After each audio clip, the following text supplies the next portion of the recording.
महात्माओं, इस प्रकार मीराबाई ने ये कथा सुनी। ये कथा सुनकर क्योंकि पुण्यात्मा के तुरंत एकदम उचाटी बन जाती है, उसने प्रश्न उत्तरी की बाद में दोनों महापुरुषों से। और इस कथा को थोड़ा संक्षिप्त करता हूं क्योंकि समय ज्यादा हो गया है। मीराबाई ने उस तथ्य को बार बार समझ करके चरणों में प्रार्थना की, प्रभु हमने तो आज तक ये ज्ञान सुना नहीं था,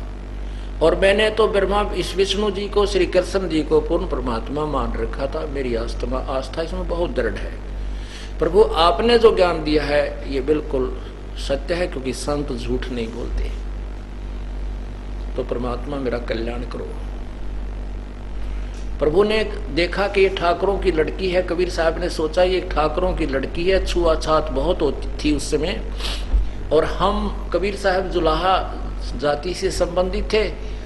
और रविदास जी चमार जाति से। उस समय चमार जाति और भी ज्यादा हेय समझी जाती थी। तो परमात्मा ने उस लड़की की परीक्षा लेनी चाहिए कि ये पूर्ण भगवान को चाहती है या समाज जात पात में ये उलझी हुई है, लोक लाज में उलझी हुई है, तो भक्ति नहीं कर पाएगी। तब रविदास से संकेत कर दिया कि मैं तेरे पास इस लड़की को भेजूंगा, आप इसको केवल प्रथम मंत्र दे देना। तो परमात्मा ने कहा कि बेटी जाओ, आप वो भक्त बैठा है, रविदास नाम है उनका, उनसे उपदेश ले लो। मीराबाई ने जाकर कहा कि हे संत जी मुझे उपदेश दो, रजा करो मेरे पे। रविदास जी ने कहा कि मीराबाई बेटी बात सुन, तू ठाकुरों की लड़की है, ऊंची जाति की, और मैं चमार जाति से संबंध रखता हूँ, मैं छोटी जाति का हूँ।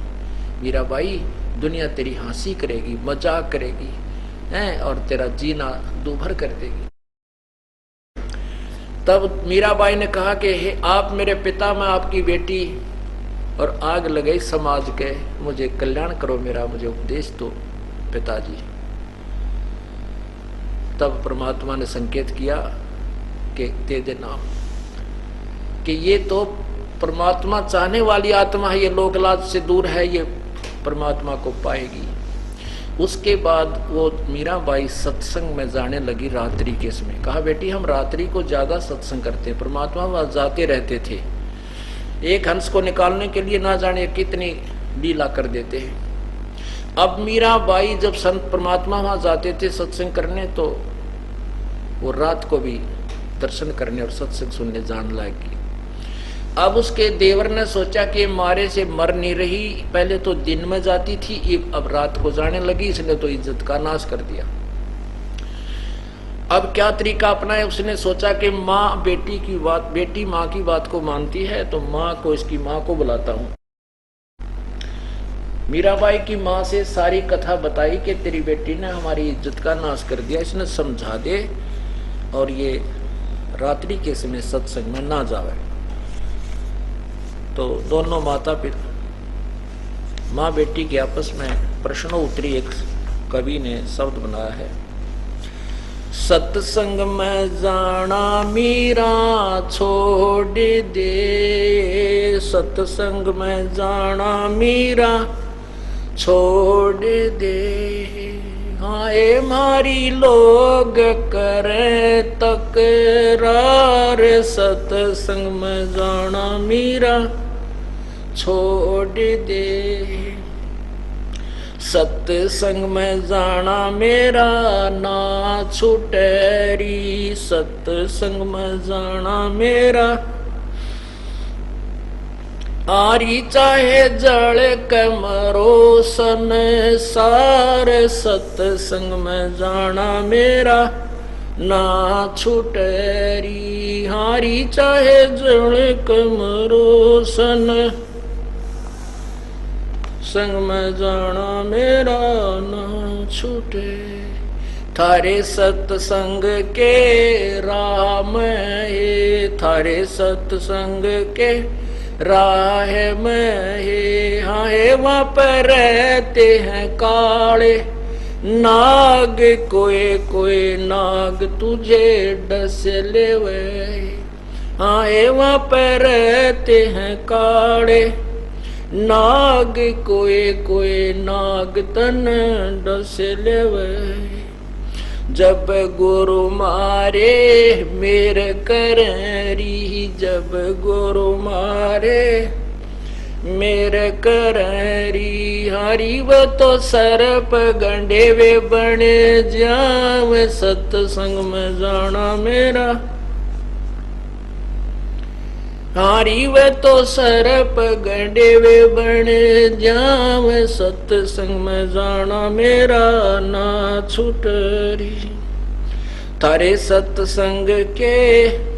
राह में ही थारे सत्संग के राह में ही आए वहाँ पर रहते हैं बब्बर शेर कोई कोई शेर तन खा ले वही हाँ एवं पर रहते हैं बब्बर शेर कोई शेर तन खा ले वही जब गुरुओं की मेरे फेरी जब गुरुओं की हारी वे तो शेरों के गिदड़ बन जाव सत्संग में जाना मेरा न छूटे हारी वे तो शेरों के गिदड़ बन जाव सत्संग में जाना मेरा